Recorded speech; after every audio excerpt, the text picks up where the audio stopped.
यह कहानी rebel moon 2 की है, लेकिन पहले पार्ट में हमने देखा था कि मदर वर्ल्ड से हजारों मील दूर एक छोटा सा चांद था जिसे स्मॉल वुड बेल्ट के नाम से जाना जाता था, जहां पर लोग मेहनत करके आम जिंदगी जी रहे थे। लेकिन उनके ग्रह पर एक दिन कमांडर नोबेल का जहाज उतरा और उन्होंने वहां के लोगों से ज्यादा अनाज मांग लिया, जिसके लिए वहां पर जंग शुरू हो गई। यहाँ कोरा और गुनार नाम के एक किसान ने योद्धाइयों को खोजा और उन्हें इकट्ठा करके और जंग शुरू कर देते हैं। जीत होने के बाद सभी लोग वापस अपने घर पर आ रहे थे।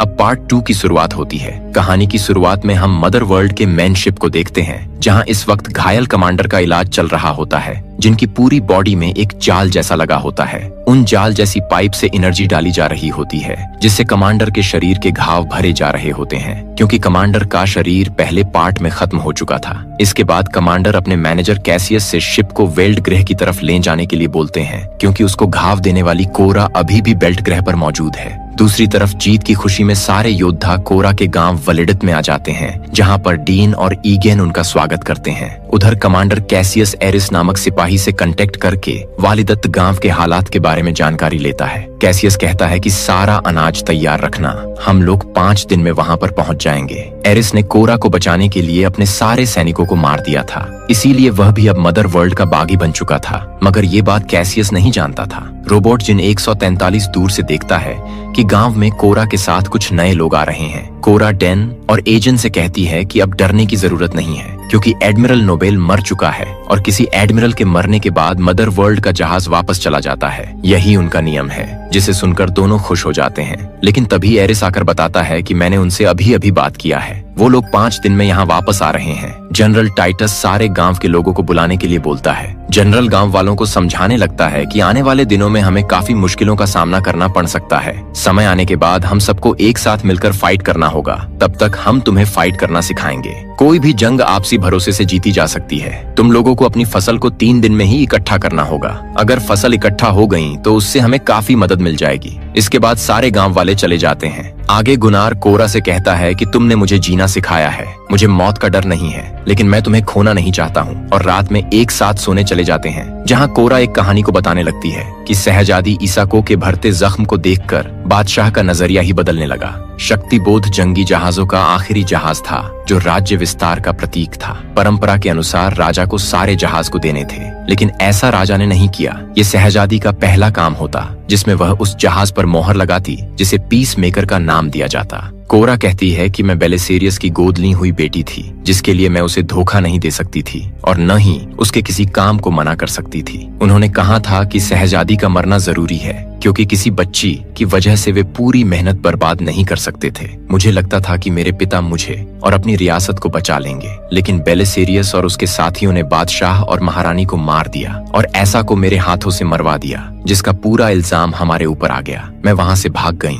और किसी तरह अच्छे इंसान बनने की कोशिश में जी रही हूँ। अब सुबह होते ही सभी लोग फसल काटने में लग जाते हैं। दूसरी तरफ नोबेल का जहाज बेल्ट ग्रह की तरफ आ रहा था। इधर नोबेल गुस्सा हो जाता है, क्योंकि अभी भी मेडिकल टीम वाले उस पर रिसर्च कर रहे थे। बस एक घाव को छोड़कर वह पूरी तरह से ठीक हो चुका था। इधर लोग फसल को तेजी से काट रहे थे। सारे योद्धा गांव वालों के साथ कटाई में लगे हुए थे। इधर कैसियस एरिस से बात करता है और गांव की पूरी जानकारी देने को कहता है। नोबेल को अभी भी पूरा यकीन था कि कमांडर मार्कस और उसके पूरे साथी मारे जा चुके थे और हमारा सैनिक कोरा के साथ में मिल चुका है। इधर गांव वाले सारे अनाज को पीसकर एक जगह पर रखने लगते हैं। जब रात हो जाती है तो सैम बाहर से आए हुए योद्धाओं को कुछ तोहफे देती है और उन्हें शुक्रिया कहती है। इसके बाद सभी लोग मिलकर डिनर कर जश्न मनाते हैं। इधर ये सारी चीजें जिन रोबोट दूर से देख रहा था। अगले दिन जनरल टाइटस सारे गांव वालों को बुलाकर कहता है कि आज से हम लोग अपने बचाव की तैयारी करेंगे। पूरी फसल को गांव के अंदर लाना है और अपने घर के सामने इकट्ठा करना है, ताकि वो लोग फसल खराब होने के डर से हम पर हमला न कर पाए। रियासत के बचे हुए हथियार को हम इस्तेमाल करेंगे।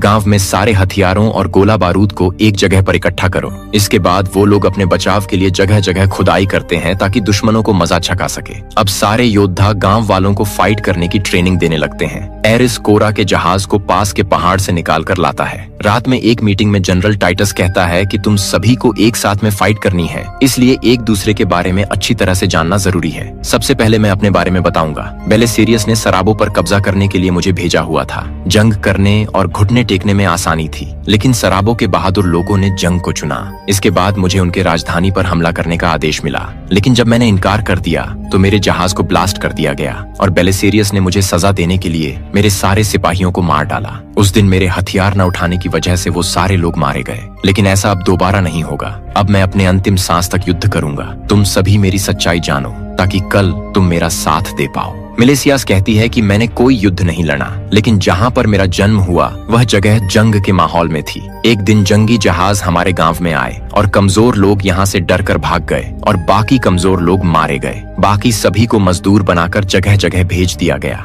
और मुझे एक बागी ने आजाद किया था। अब जरूरत पड़ने पर मैं अपने घर को बचाने के लिए जान भी दे सकती हूँ। नेमेसिस अपनी कहानी बताती है कि सल्तनत के लोगों ने गांव के लोगों को चुन चुन कर मारा। हम शांति से रहते थे, लेकिन एक समय ऐसा भी था जब हम सिर्फ हथियारों से बात करते थे। मैंने कोई कत्ल नहीं किया था और न ही कोई खून बहाया था, जब तक मैंने खुद का खून नहीं बहा लिया। मेरे पुरखों के खून की प्यास अब भी उन पुराने दस्ताने में थी जिसे मेरे खून ने फिर से जगा दिया, और उस दिन से मेरे अंदर बदले की आग जल रही है। तारिक के पिता को मदर वर्ल्ड के लोगों ने मार दिया था, जो एक राजा का बेटा था। वह कहता है कि मेरी माँ ने अपने वंश को बचाने के लिए अपनी जान दे दी। मैं अपनी जान बचाने के लिए बचे हुए लोगों के साथ दूसरे ग्रह पर चला गया। जिंदा रहने के लिए मैंने कई काम किया, लेकिन यह काम खत्म होने के बाद मैं अपने घर वापस जाना चाहता हूँ। कोरा कहती है कि जंग से मैं अनाथ हो गई और सेना में भर्ती होकर मैंने सारी युद्ध कला सीख ली है। गुनार सभी का यहाँ पर आने के लिए शुक्रिया अदा करता है। टाइटस कहता है कि उनके जितने भी सैनिक यहाँ आएंगे हम उन्हें बंदी बना लेंगे और उनसे सौदा करेंगे। अगर कुछ भी गलत हुआ तो कोरा अपना पुराना जहाज तैयार रखेगी। इधर मदर वर्ल्ड का जहाज बेल्ट ग्रह में प्रवेश करता है। कोरा अपने जहाज को पहाड़ों में छुपा देती है, जहाँ पर कोई उसे देख नहीं सकता है। यहीं पर रोबोट जिन आ जाता है, जिसे कोरा जेम्स कहकर पुकारती है। रोबोट कहता है कि तुम्हारी वजह से मुझे पता चला है कि मैं यहाँ पर क्यों हूँ। कोरा उसको अपने साथ लड़ने के लिए कहती है। जिन रोबोट कहता है कि तुम लोग जीत नहीं पाओगे। इसके बाद जिन रोबोट वहाँ से चला जाता है। गांव में सारी तैयारी हो जाती है, तभी शक्ति बोध जहाज वहाँ पर आ जाता है। वो लोग सारे एरिया को स्कैन करने लगते हैं और प्लान बनाने लगते हैं कि कैसे वो गांव वालों को धोखा देंगे। उधर गांव के ऊपर सारे जहाज मडराने लगते हैं और सारे लोग अपनी अपनी पोजीशन लेने लगते हैं। एडमिरल नोबेल जहाज से नीचे आता है। कोरा एडमिरल से कहती है कि मैं यहाँ पर कोई खून खराबा नहीं चाहती हूँ, मगर एडमिरल नोबेल कहता है कि तुम कोई सौदा करने के काबिल नहीं हो, क्योंकि मुझे पता है कि औरतें और बच्चे कहाँ पर है। तुम यहाँ पर अपना समय बर्बाद कर रही हो। वहाँ मेरे आदमी अपने काम में लगे हुए हैं। मैं इन गांव वालों को जिंदा छोड़ सकता हूँ, पर तुम्हें इसके लिए खुद को मेरे हवाले करना होगा, क्योंकि तुम्हारी टोली के हर इंसान पर सल्तनत ने इनाम रखा हुआ है। लेकिन हमारे लोगों को बस तुम चाहिए खुद को मेरे हवाले कर दो, वरना मैं यहाँ सभी को मार डालूंगा। कोरा उसकी बातों में आ गई और खुद को उसके हवाले करने लगती है, लेकिन गुनार अपने दोस्तों को आगाह कर देता है। तभी जमीन से एक आदमी रॉकेट लॉन्चर लेकर निकलता है और एक जहाज को उड़ा देता है। कोरा और गुनार पानी में कूद जाते हैं। एडमिरल के बहुत सारे सैनिक मारे जाते हैं। एडमिरल खुद भी जमीनी सुरंग में जाकर फाइट करने लगता है। एक और आधुनिक बम से एडमिरल के दूसरे शिप को उड़ा दिया जाता है। गोडाउन में नेमेसिस फाइट कर रही होती है और एक एक करके सबको मार रही होती है। तभी एडमिरल तीसरे जहाज को लेकर वहाँ से निकलने लग जाता है, लेकिन एक किसान एडमिरल से फाइट करने लगता है, लेकिन एडमिरल उस आदमी को मारकर निकल जाता है। कोरा अपने जहाज से एडमिरल के जहाज का पीछा करने लगती है। वह अपने जहाज पर धुआं वाला बम जला देती है और एडमिरल के जहाज से कांटेक्ट करके मदद मांगती है कि मेरे जहाज पर घायल सैनिक है और मेरा जहाज डैमेज हो गया है। एडमिरल के लोग उसके जहाज को अंदर आने की इजाजत दे देते हैं। इधर जनरल टाइटस अपने ग्रुप के साथ फाइट कर रहा होता है।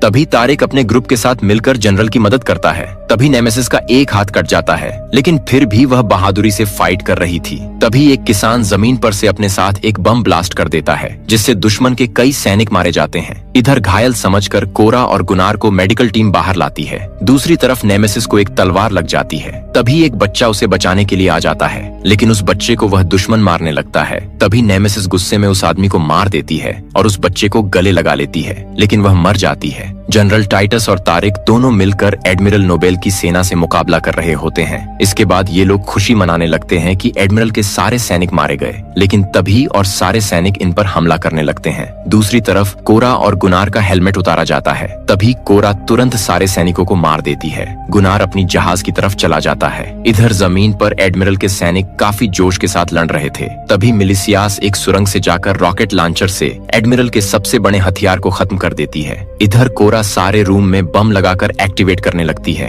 तभी वहाँ एक सैनिक आ जाता है, जिसके बाद कोरा उसे मार देती है और वह इंजन रूम में जाकर वहाँ भी फाइट करने लगती है। इधर जब एडमिरल को यह बात पता चलती है तो गुस्सा होकर एसिस को गांव में ब्लास्ट करने के लिए कहता है और कहता है कि अब हमें फसल नहीं चाहिए और अपने सैनिकों को वहीं पर छोड़ दो। इसके बाद नोबेल कोरा को खोजने चला जाता है। इधर गुनार अपने जहाज में पहुंच जाता है। दूसरी तरफ मिलिशियास दुश्मनों से फाइट कर रही होती है और तारिक उसे बचाने के लिए पहुंच जाता है, लेकिन दुश्मन सेना इन पर भारी पड़ रही थी। तभी दुश्मन और बड़े हथियार के साथ आ जाते हैं, लेकिन तभी जिन रोबोट आकर उन्हें उड़ा देता है। अब जिन रोबोट भी इनका साथ देने लगता है। इधर गुनार कोरा को जहाज पर वापस आने के लिए बोलता है। एडमिरल के आदेश पर तोपों का मुंह गांव की तरफ कर दिया जाता है। इधर कोरा दुश्मनों से अभी भी फाइट कर रही थी, लेकिन तभी वहाँ पर एडमिरल आ जाता है। गुनार उनकी बातें सुन लेता है और कोरा की मदद करने के लिए वापस आने लगता है। एडमिरल कहता है कि तुमने यहाँ आकर मेरा काम आसान कर दिया, तुम्हारा गांव मेरे निशाने पर है। लेकिन तभी कोरा का लगाया बम ब्लास्ट होने लगता है, जिसमें एडमिरल का जहाज ब्लास्ट होकर गिरने लगता है। एडमिरल कोरा पर हमला कर देता है,